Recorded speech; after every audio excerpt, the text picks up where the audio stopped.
queridos. Eu sei que esse vídeo é em inglês, mas eu fico sempre muito abençoado com ele. É bom estar aqui com vocês novamente, para louvarmos ao Senhor juntos. Nós estamos falando no mês de novembro sobre a maturidade, sermos crentes maturos, faz parte do terceiro propósito da igreja. Pastor Max, semana passada, nós fizemos uma pausa para falar sobre serviço. E principalmente nessa época do ano, que nós falamos sobre Thanksgiving e Natal, é um momento de ser grato a Deus por tudo que Ele tem feito na nossa vida, né? Deus tem sido tão bom para nós. E a gente dá um pouquinho de volta para as pessoas, é uma bênção. E no dia 13, nós temos duas coisas acontecendo aqui na igreja. Um é o jantar de apreciação, que nós queremos fazer a todas as pessoas que trabalham na igreja. E esse vai ser um jantar diferente, porque a gente está chamando todo mundo que trabalha na igreja, seja como diácono, louvor, qualquer obra que você faz na igreja, a gente está pedindo só que você vá lá e você registra lá no quiosco, você pode entrar online e você registra para a gente poder reconhecer vocês que fazem esse trabalho voluntário na igreja durante todo o ano. É uma forma da gente passar um tempo bom. Isso vai ser no dia 13, mas naquele mesmo dia nós vamos estar indo para São Francisco e servindo. E eu nunca peço a ninguém fazer nada que eu nem esteja disposto a fazer, então já dei o meu nome ali e eu botei, tem 7 coisas que a gente pode fazer diferente. E eu botei para a gente entregar comida, então eles vão estar preparando comida e um grupo vai estar levando a comida na casa das pessoas ou para pessoas que estão carentes. Eu não sei exatamente como funciona, a gente está pagando $25 para esse trabalho, para ajudar eles a preparar a comida, e a gente está indo, não é da nossa igreja, a gente está se juntando com eles. Eu espero que você possa fazer isso também. É uma forma da gente agradecer a Deus, a gente dizer, olha, Deus tem me abençoado, eu quero servir também. E um dos propósitos da nossa igreja é serviço. Então, naquele dia, a minha esposa e a Miriam vão estar preparando o almoço, aliás, a janta. Vai ser um dia tão abençoado, vai ser uma coisa bonita. Então, elas estão fazendo serviço, outras pessoas vão estar servindo. Mas eu queria que a igreja estivesse lá. Então, depois do culto, a mesa está ali, põe o seu nome. Não vamos falar somente de palavras, vamos fazer. Então, põe o seu nome ali, vamos abençoar. É dentro da cidade de São Francisco, abençoar pessoas. E tem 7 coisas que você pode fazer, desde trabalhar com crianças até servir ou fazer comida. Então, eu quero ver, se não toda a nossa igreja, a maioria dos irmãos da igreja. Então, depois do culto, antes de você ir para o almoço, por favor, dê o seu nome ali. Mas nós queremos falar hoje sobre um assunto importante. O que eu queria fazer, o que eu tenho feito no mês de novembro, é lembrar de áreas na nossa vida que mostram a maturidade. Por isso, 2 domingos atrás, eu falei sobre como lidar com conflito. E isso mostra maturidade quando a gente sabe como lidar com conflito. Mas hoje eu quero falar como fazer sentido de certas situações em nossas vidas. Eu sou muito grato de ver esse casal maravilhoso e o nosso irmão vai cantar ainda hoje. E quando a irmã passou pelo seu acidente lá, não fez sentido, não é? E a gente orou por você e tão bom ver. Eu falo você porque você é muito nova, parece irmã, não é, da sua filha. Ganhei um ponto, né? Então nós oramos e vê-la aqui, a minha irmã, é uma grande bênção. Nós estávamos na viagem que nós fizemos com o grupo da igreja, alguns irmãos da igreja que fizeram, e quando saiu o decreto do Obama, e a gente tem orado por isso há muito tempo, e quando ele anunciou que ia falar sobre isso, nós estávamos acompanhando de longe, e eu sei que a expectativa de muitas pessoas era muito grande. O que ele vai falar? Quem é que vai beneficiar disso? E quando saiu o decreto, ele falou já lá onde nós estávamos, era 2, 3 da manhã, então nós só soubemos no dia seguinte. E quando eu soube do que ele falou e quem iria beneficiar desse decreto temporário, não é uma lei, é um decreto executivo, ainda não é o que a gente tem orado, mas é um passo. E a gente começou a orar e a olhar e meditar sobre isso. E eu comecei a pensar, estava no quarto com a minha esposa, pensando assim, cada membro da nossa igreja, quem está beneficiando disso ou não? Aí nós falamos, fulano de tal, graças a Deus vai beneficiar disso. Fulano de tal vai beneficiar. Quem mais? E depois, quando nós saímos para tomar café, nós começamos a falar com os outros irmãos da igreja. Quem vai beneficiar? E aí depois nós lembramos dos irmãos que não vão beneficiar. Que o decreto não tem nada a ver com eles. E que esperaram e não receberam nada. E aí eu senti de escrever alguma coisa, então eu escrevi algumas coisas que estavam no meu coração sobre aquilo. Mas um versículo me veio na mente, esse versículo em Provérbios capítulo 13, verso 12, que diz que a esperança que se retarda deixa o coração doente, mas o anseio satisfeito é a árvore da vida. E eu pensei que os irmãos que vão beneficiar desse decreto ficaram satisfeitos, ficaram alegres, porque viram uma esperança. Ainda não é o que eles queriam, porque eles queriam sair, entrar e sair, mas pelo menos eles podem trabalhar com dignidade, sem medo, sem restrição, dirigir o seu carro. E eu pensei, e os irmãos que agora não receberam? Eles vão ficar, como diz aí, uma esperança que foi retardada. O coração fica doente. Todos nós experimentamos situações na nossa vida que não faz sentido. Quinta-feira, dia de Thanksgiving, eu entrei no Facebook para dar uma olhada no que estava acontecendo, e eu vi a figura do Valmir na cama, no hospital, dia de Thanksgiving, e eu pensei, Senhor, nós estamos orando por ele. Durante 6 anos ele está lutando com esse câncer. Graças a Deus, Deus tem mantido ele em vida. Mas vê-lo numa cama, naquele dia, a gente pergunta, Senhor, por que você não respondeu a nossa oração? Eu estava vendo a esposa do pastor Paulo Rosa, alguns de vocês conhecem, e eu vi uma foto dela no dia do Thanksgiving com oxigênio no hospital de cama. E a gente questiona, Senhor, por quê? Eu e Tereza estamos orando por 3 áreas e dizemos para Deus assim, Senhor, até o final do ano a gente quer ver essas 3 áreas. Uma delas é a igreja de São José. E há 2 semanas atrás eu dei para vocês a notícia que nós fechamos praticamente o negócio, mas passaram-se 2 semanas, não tem nada assinado, não tem nenhum documento, não há um contrato, há somente palavras. E não é isso que eu pedi a Deus.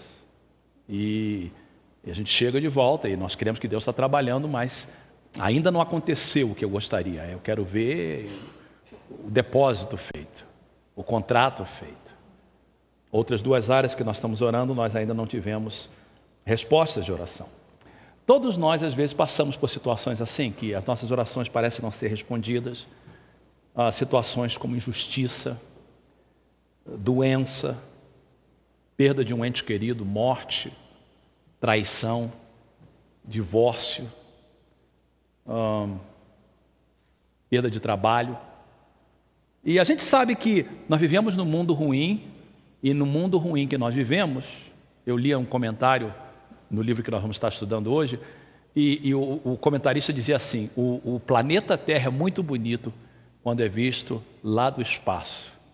Mas quando você entra no planeta e começa a olhar as coisas que estão acontecendo, nós vivemos num mundo que jaz no maligno. Um mundo que jaz no maligno. Tem coisas que nós crentes passamos que não faz sentido. Principalmente a gente sabe que o mal acontece para as pessoas boas e as pessoas ruins. Crente não crente. No mundo nós vamos ter tribulação, nós vamos ter aflição. Mas quando essas coisas acontecem com a gente questiona. É verdade ou não? A gente ora porque nós somos crentes, mas quando a oração não é respondida, a gente questiona, Senhor, não faz sentido isso. Ou quando a gente vê o justo sofrer e o ímpio prosperar. Aquela pessoa que causou tanto dano na sua vida, aquela pessoa que às vezes causou dano na igreja, e você não vê nada acontecendo. Você diz, Senhor, quando é que você vai fazer justiça? Quando é que você vai responder a minha oração? Quando você vai mostrar que essa pessoa estava errada e eu estava certo? Então, existem momentos na nossa vida que não faz sentido. E o que nós queremos olhar hoje é como a gente lida com isso. Como é que a gente faz sentido quando as coisas não fazem sentido. E a meditação que nós vamos fazer é uma meditação no livro de Abacuque. Então, se você tem uma Bíblia, abra, por favor, no livro de Abacuque, para a gente vai estar lendo alguns versículos. E se você tem o seu aplicativo no telefone ou no iPad, coloca aí no livro de Abacuque. A gente vai estar lendo alguns versículos juntos. Mas, em introdução, nós precisamos falar 3 coisas a respeito de Abacuque, talvez, que nos ajudem a entender o porquê esse livro é importante para nós. Primeiro, quem era Abacuque? Bom, a primeira coisa que nós sabemos, claramente no verso 1, diz para nós que ele era um profeta. Profeta era um mensageiro de Deus. Profeta era uma pessoa que falava por Deus, para Deus, com o povo. Ele trazia a mensagem de Deus. Um profeta tinha que conhecer Deus, um profeta tinha que conhecer sua palavra, um profeta tinha que conhecer quem Deus era. Bem, por que isso é importante? Porque, de certa forma, nós não nos chamamos de profetas, mas de certa forma nós também somos mensageiros de Deus. Nós também levamos a palavra de Deus às pessoas aí fora. Todos nós. De certa forma, nós somos como Ele. Nós conhecemos a Deus, nós conhecemos a sua palavra, nós conhecemos os atributos de Deus. O que eu estou tentando dizer é que eu e você podemos nos identificar com Abacuque. Ele não era uma pessoa pagã, ele não era uma pessoa, usando o nosso termo de hoje, não cristão. Era uma pessoa crente, uma pessoa que conhecia Deus como nós conhecemos. E mesmo assim ele questiona, mesmo assim ele reclama. A segunda coisa a respeito dele é o tempo que ele vivia.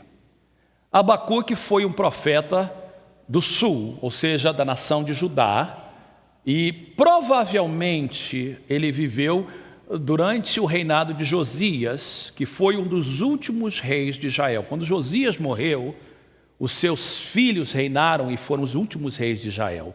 De Judá. E Judá foi para o exílio. Agora, é importante você entender uma coisa a respeito de Josias. Lembra quando 2, 3 semanas atrás nós falamos daquele profeta que profetizou, aquele profeta velho que profetizou, eu falei para vocês sobre isso.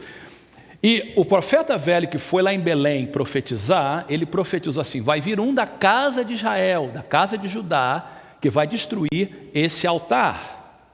E 400 e poucos anos depois, Josias veio. Então Josias veio como resposta profética de Deus para a nação de Judá. Antes de Josias, nós tivemos um rei terrível chamado Manassés, que foi o pior rei de Judá. E quando Josias veio e fez um grande reboliço. Josias veio e trouxe um grande avivamento. Josias trouxe a adoração a Jeová de volta. Josias trouxe um avivamento em Judá, a adoração a Deus. Nos seus dias foram feitas a celebração da Páscoa, o povo começou a adorar a Deus. E quando Josias estava no clímax do seu reino, ele morre. E quando ele morre, as coisas começam a desmoronar. E o profeta então questiona e diz: Senhor, não estou entendendo nada. Por que você permitiu a morte de Josias? Por que você permitiu esse rei morrer? E ele começa a questionar. Porque depois de Josias, a Babilônia começou a se levantar. E a Babilônia foi um instrumento que Deus usou para levar a nação para o exílio. Ele vivia num tempo como esse. De que forma isso tem a ver com a gente? A gente também vive num tempo difícil, irmãos. Difícil. Os dias que nós vivemos são dias difíceis. O mundo é lindo,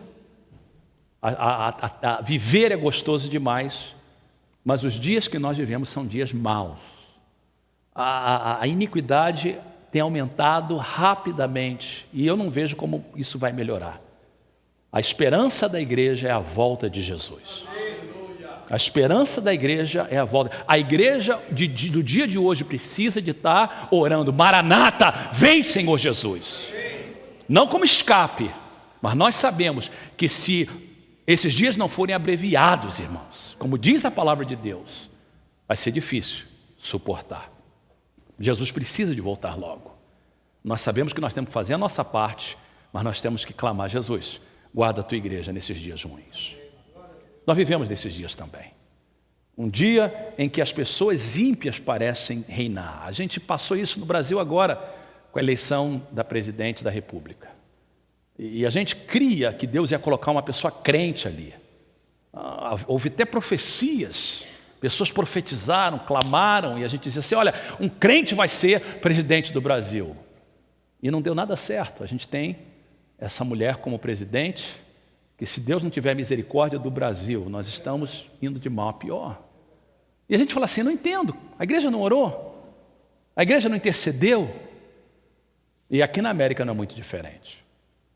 Terceira coisa a respeito de Abacuque. Primeiro, ele era profeta. Segundo, vivia nos dias ruins, dias difíceis. Terceira coisa, o seu significado do seu nome.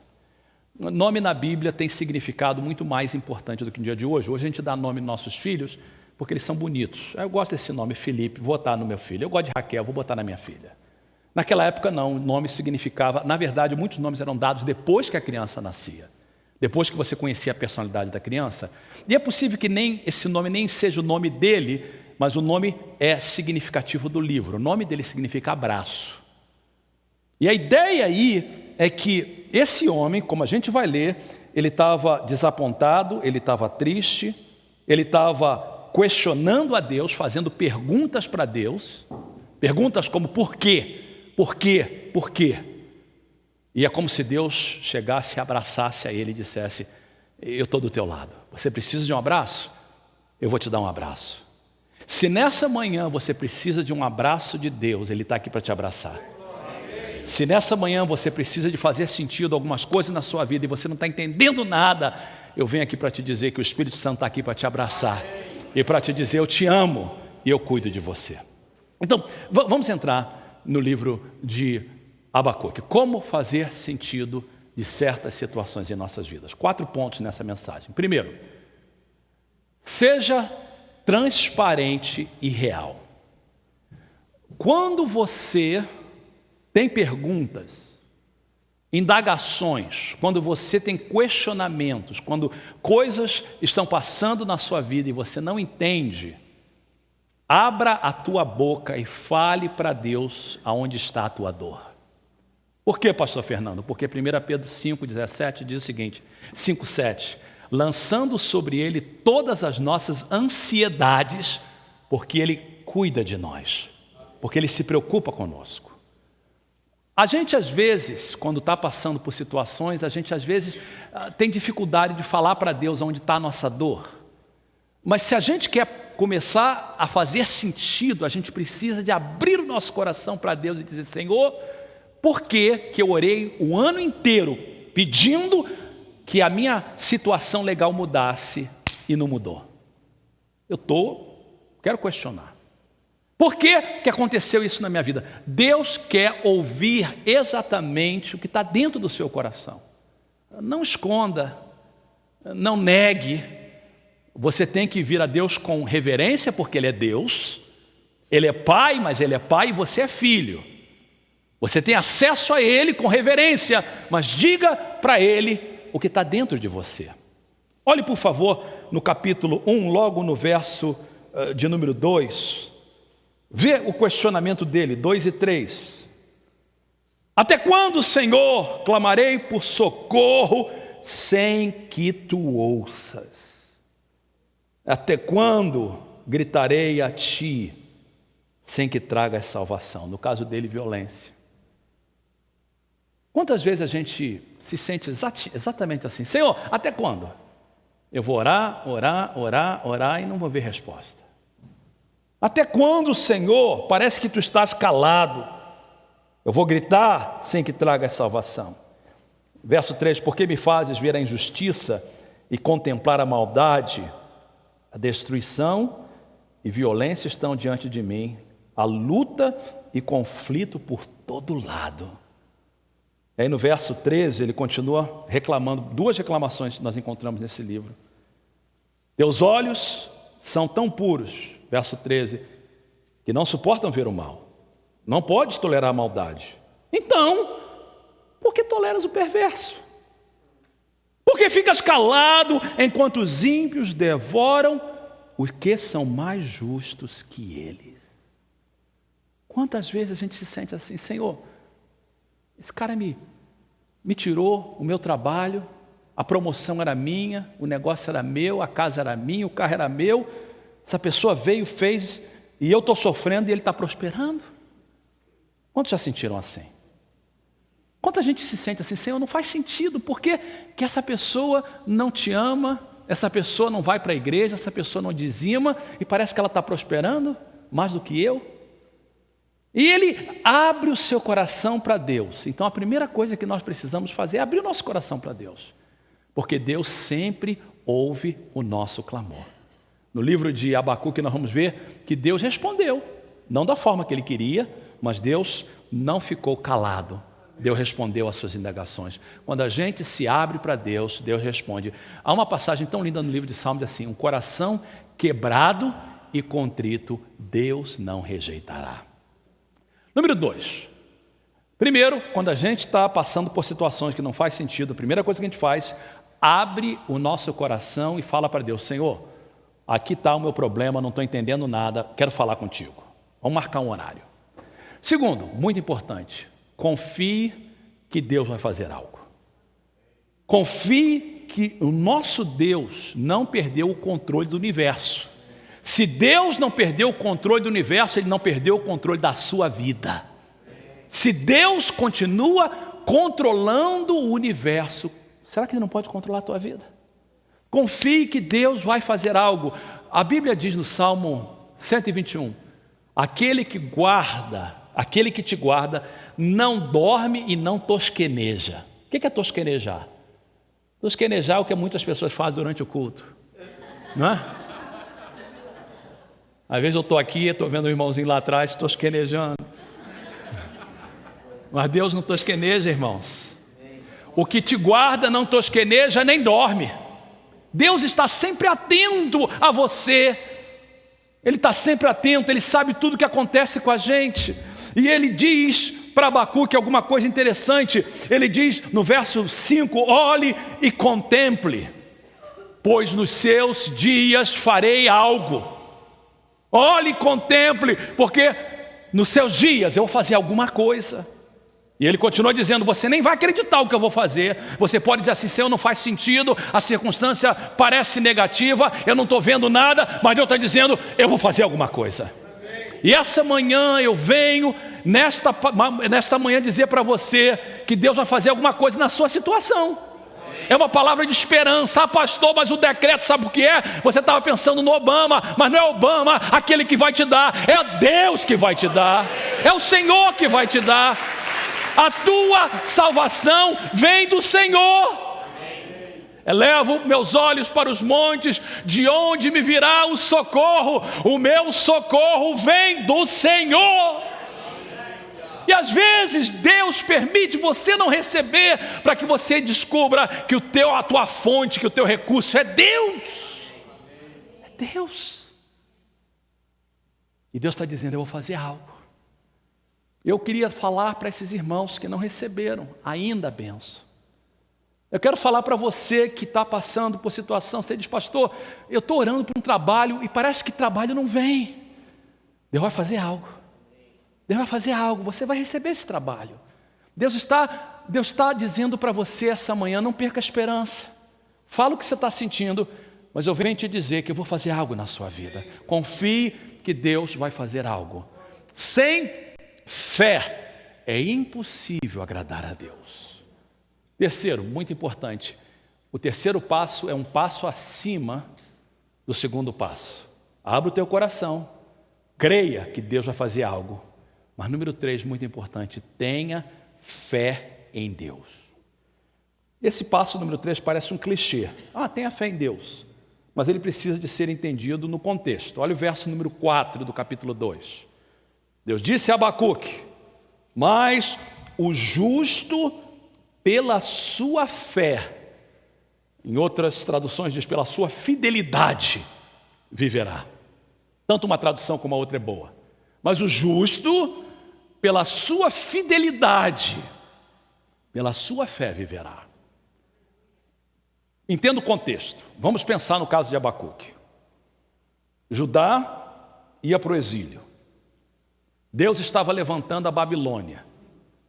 A Babilônia ia tomar a nação e levar para o cativo. O rei Josias tinha morrido. Ele disse, Senhor, não faz sentido. Nós somos teu povo, eles não são. Nós estamos sofrendo, eles estão prosperando. Nós estamos ficando mais fracos, eles estão ficando mais fortes. Nós estamos sendo vencidos por um povo pagão. Deus falou assim: tenha fé em mim. O justo vive pela fé. Por que que Deus estava dizendo assim? Eu tenho um propósito maior. E o meu propósito é maior do que Judá. O meu propósito é maior do que Israel. Olha aí, por favor, comigo no verso de número 14. Porque a terra, esse era o propósito de Deus, a terra se encherá do conhecimento da glória do Senhor, como as águas cobrem o mar. Entenda o que Deus está dizendo. Deus está dizendo assim: Abacuque, se Judá não for para o exílio, se a Babilônia não se levantar e tomar Judá, o meu propósito não vai acontecer. O teu problema, Abacuque, você está olhando somente no teu propósito, não no meu. No teu problema e não em mim. E você só está vendo o que está na frente dos olhos. E o meu propósito é que toda a terra se encha do conhecimento da glória do Senhor. E aí, vá comigo no verso de número, eu acho que é o número 3. Deus diz assim: olha, esse propósito vai acontecer lá na frente. A visão é ainda para o tempo determinado, e até o fim falará e não mentirá. Se tardar, espera-o, porque certamente virá, não tardará. Deus estava dizendo para Abacuque: Abacuque, lá na frente toda a terra será cheia da glória do Senhor. Mas para que isso aconteça, é necessário que esse mal possa acontecer. É quase que fosse, Deus está dizendo assim: esse mal é um mal necessário. O que isso tem a ver com a gente? Muito. Deus tem um plano e um propósito na sua vida. E às vezes, para que esse plano e propósito aconteça, Deus tem que tirar amuletos, bengalas da sua vida, coisas que você tem apoiado para que você possa confiar nele. Como igreja, nós estávamos no dia de Thanksgiving tendo o nosso Thanksgiving Dinner, mas como a gente estava em Roma, nós comemos pizza para o Thanksgiving. E a gente estávamos comendo pizza e nós falamos assim: hoje é Thanksgiving na América, vamos tirar um momento para agradecer a Deus. E a gente agradeceu a Deus, uns pelos outros, pelas famílias, pelos familiares e por Deus. E a gente estava falando da igreja, porque a maioria dos irmãos, com exceção de um casal, eram membros da igreja. Senhor, muito obrigado. Esse tem sido um ano difícil para nós, mas o Senhor tem nos guardado. Deus tem um propósito para a igreja. E às vezes, nesse propósito, Deus tem que apertar a gente. Eu estou orando por uma área na vida da minha filha, e nós estávamos orando para que ela recebesse essa bênção de Deus. E durante a viagem, estávamos em contato com ela. E aí eu cheguei, liguei para ela: o que aconteceu? Ela disse: pai, ainda não aconteceu o que a gente tem orado. E aí, essa manhã eu estava orando pela igreja, de manhã cedinho, orando pelo culto, orando por ela, orando pelos meus familiares. E aí Deus me fez lembrar, quando eu orava por ela: não esqueça que o que você vai pregar se aplica na vida dela também. Eu tenho um propósito na vida dela. Eu vou trabalhar, eu tenho um plano muito maior para a sua filha. E isso faz parte do que eu vou fazer. E eu quero que você saiba disso. Ter fé em Deus significa o seguinte: no final, Romanos 8, 28, todas as coisas concorrem para o bem daqueles que amam a Deus e são chamados pelo seu decreto. Quantos aqui amam a Deus? Diga amém. Essa palavra é para você. Se você ama a Deus, Deus vai cumprir o propósito na sua vida, custe o que custar. E às vezes Ele vai permitir que você passe por dor. Deus não cria tragédia, Deus não cria calamidade, mas Deus usa a tragédia e a calamidade para trabalhar com a gente. São testes que nós passamos. E quando você estiver passando por esse momento, fazer: Senhor, não faz sentido. Você abre a boca, abre o teu coração: Senhor, não faz sentido, eu não entendo por que está demorando tanto. Mas eu sei que Tu vais fazer algo. E eu confio em Ti. Passo número 3, que Tu tens um propósito em tudo, que no final todas as coisas concorrem para o meu bem. Que no final as peças do quebra-cabeça vão encaixar e Deus vai fazer o que Ele quer fazer na minha vida. Número 4. Quando a gente não faz sentido de alguma coisa na nossa vida, a gente abre a nossa boca, fala com Deus, a gente crê que Deus vai fazer alguma coisa, a gente confia em Deus, tem fé em Deus. E número 4, muito importante: não pare de orar. Por que eu falo isso? Porque a nossa tendência, quando nós ficamos desapontados, é dizer o seguinte: sabe de uma coisa? Eu já não vou mais orar sobre isso. Deus já sabe que eu estou pedindo, eu estou parecendo um papagaio. Deus já sabe, eu vou parar de orar. Não pare de orar. Porque se você parar de orar, você vai morrer na praia. Você vai morrer antes de receber a tua bênção. A Bíblia diz que quem perseverar até o fim será salvo. Se você pode abrir a Bíblia, vá comigo em Lucas capítulo 18. Lucas capítulo 18. Muito bonita essa passagem. Jesus, e o verso 1 é importantíssimo. Jesus conta uma história. 18:1. Lucas 18:1. Então, Jesus contou aos seus discípulos uma parábola.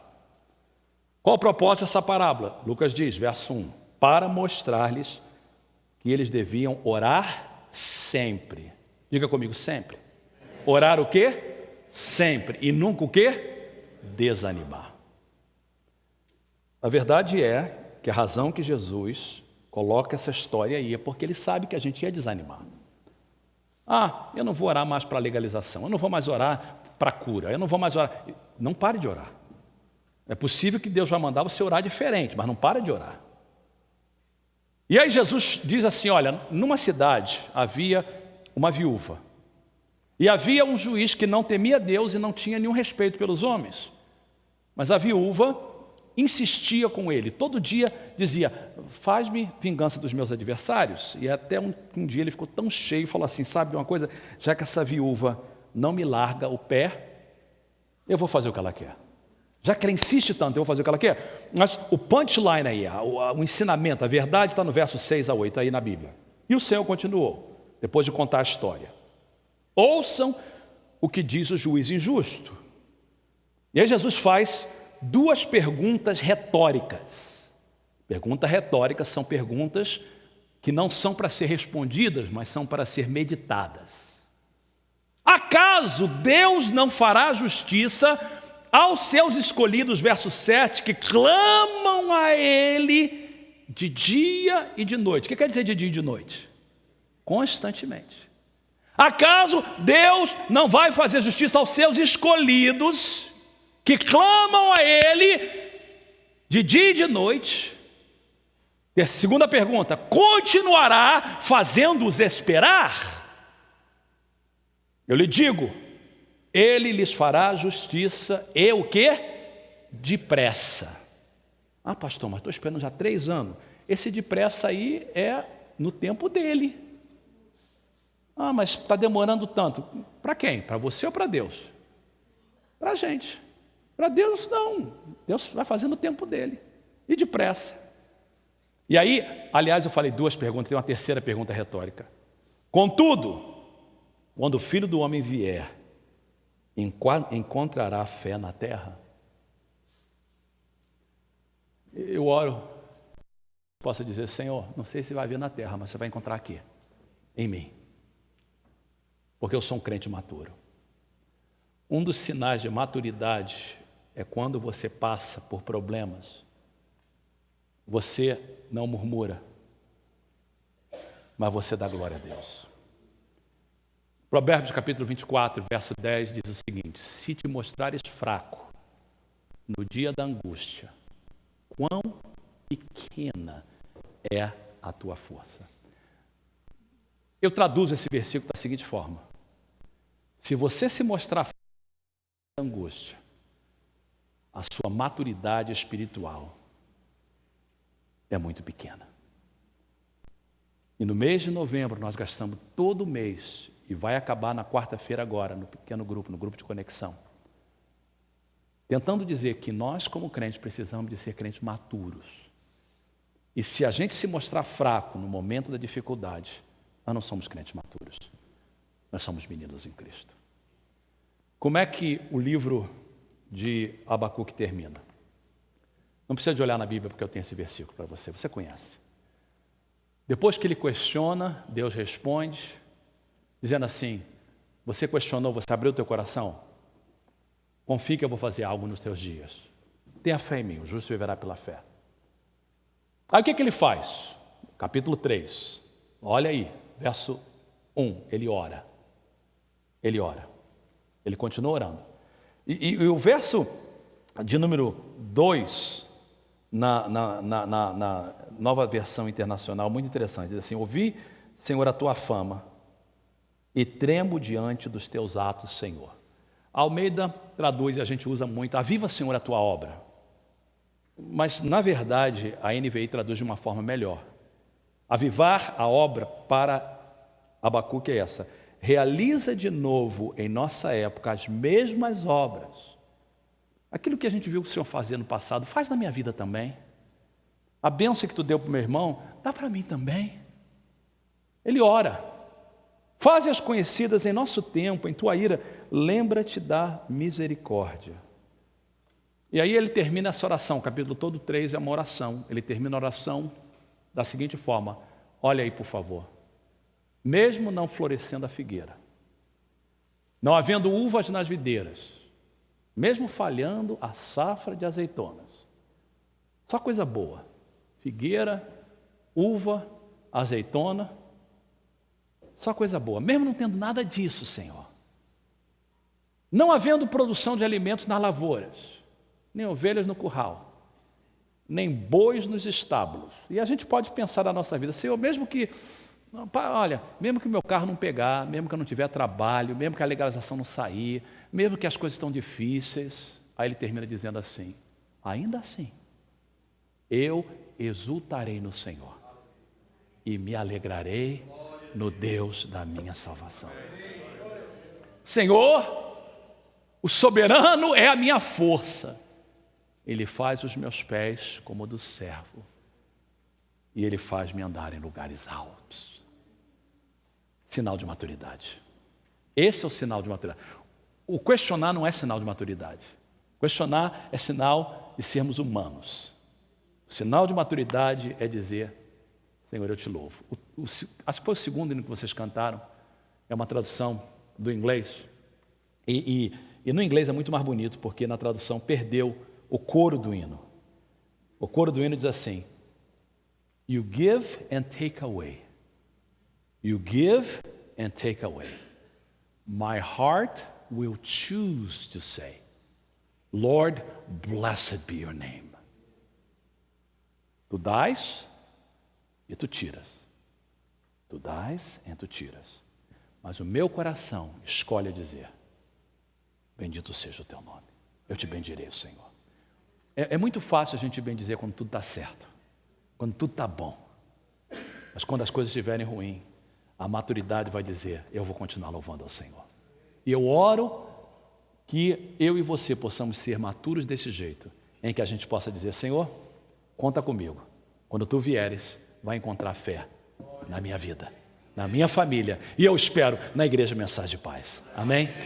Eu quero orar nesse momento. Feche os seus olhos, curve a sua cabeça. Eu vou pedir ao nosso irmão que venha para cantar esse hino maravilhoso. Assim que eu acabar de orar, você pode vir já, querido. Eu quero orar pela igreja, depois a gente vai ouvir esse hino, e eu vou terminar com uma oração individual pelas pessoas abrindo o altar. Senhor Deus e Pai que estás nos céus, eu venho orar nesse momento por todos nós, porque nós estamos falando de maturidade espiritual, nós estamos falando de crescimento espiritual. Nós queremos te pedir, Senhor, que tu possa nos ajudar a sermos pessoas que, quando as coisas não fazem sentido, quando as orações não são respondidas, quando as situações forem adversas, que a gente possa continuar confiando em Ti. Eu oro, Senhor, que a gente possa aprender esses 4 pontos dessa mensagem hoje. E quando as coisas não fizerem sentido, a gente possa abrir o nosso coração, falar contigo, abrir lá dentro do nosso interior e dizer para Ti o que está lá dentro. Que a gente possa aprender a lançar as nossas ansiedades sobre Ti, porque Tu cuidas de nós. Que a gente possa confiar e crer que Tu vais fazer algo nos nossos dias. E que a gente possa ter fé que o Teu plano será estabelecido. Que a gente não possa olhar para o problema, mas para o Teu propósito. Que a gente possa não olhar para o que está na frente dos nossos olhos, mas para o que está na frente dos teus olhos. E ajuda-nos, Senhor, também a não parar de orar, a não parar de interceder, a não parar de confiar.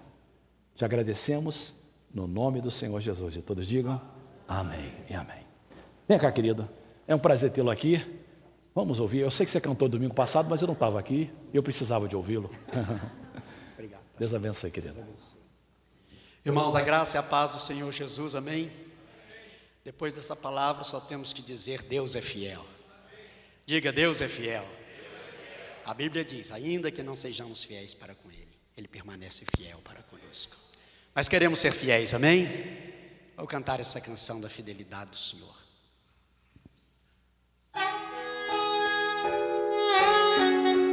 Obrigado, meu Deus, porque esta é uma manhã tão maravilhosa, Senhor. Quando a Tua graça nos alcançou, estamos aqui para dizer que Tu és fiel. Tu és fiel, Senhor, meu Pai celeste, pleno poder aos Teus filhos darás.